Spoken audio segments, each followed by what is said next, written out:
শুঁড়ি শুটকি দিয়ে ভর্তার একটা রেসিপি দেখাবো আজকে। লাল মরিচের ভর্তা, অনেক দিন পরে ইচ্ছে করছে এই ভর্তাটা খাওয়ার জন্য। বিসমিল্লাহির রহমানির রহিম। আসসালামু আলাইকুম। কেমন আছেন সবাই? আশা করি সবাই ভালো আছেন। আলহামদুলিল্লাহ, আমিও ভালো আছি। এই ভর্তার রেসিপিটা আমি বাসায় করে আসছি, ওখানে খেয়ে আসছি। এটা বাসায় বানিয়েছি এই ভর্তাটা। প্রথমে আমি কিছুটা তেল প্যানে শুঁড়ি শুটকিটা টেলে নিয়েছি, একটু তেল দিয়ে একসাথে। তারপরে দিয়েছি এই যে লাল মরিচ বাটা।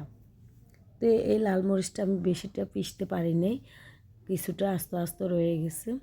এর মধ্যে দিয়েছি কিছুটা আলু, তারপর দিয়েছি কিছুটা পানি, এদিকে একটু কিছু 3-4 পিস মাছ।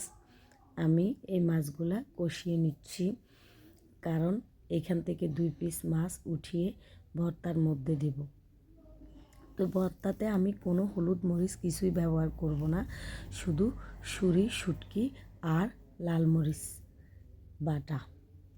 তাও বেশিটা বাটতে পারি নাই, হাতে জ্বালা পোড়া করছে এই জন্য। তো এই মাছটা উঠাই আমি সব কাঁটা এক পাশে রেখে দিয়েছি। কাঁটাটা বেছে নিয়ে এই মাছগুলো আমি ভর্তার উপরে দিয়ে দেব। তো এই তখন ডাকনিটা এখন উঠাই নেব। ভর্তাটা পানিটা টেনে নিয়েছে, এখন আমি এই মাছের ভর্তাটা দিয়ে দেব।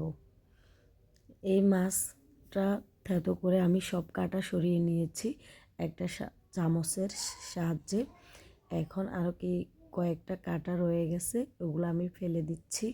এখন একটা কাঠির সাহায্যে আমি এই পুরা মাছগুলো আমি মিশিয়ে নেব পুরা ভর্তার মধ্যে। তো ভালো করে নেড়ে ছেড়ে নিয়েছি, সবগুলো আমার হয়ে আসছে।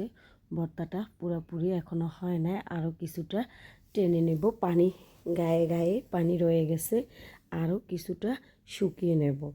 তো এর মধ্যে আমি দিয়ে দেব ধনিয়া পাতা।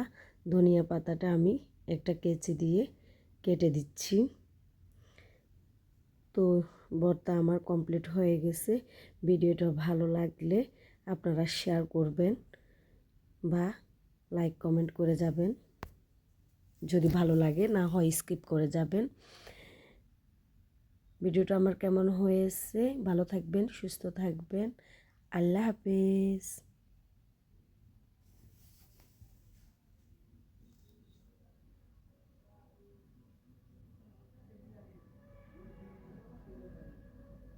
তো ভর্তাটা আমার কমপ্লিট হয়ে গেছে, এবার নামিয়ে ফেলবো।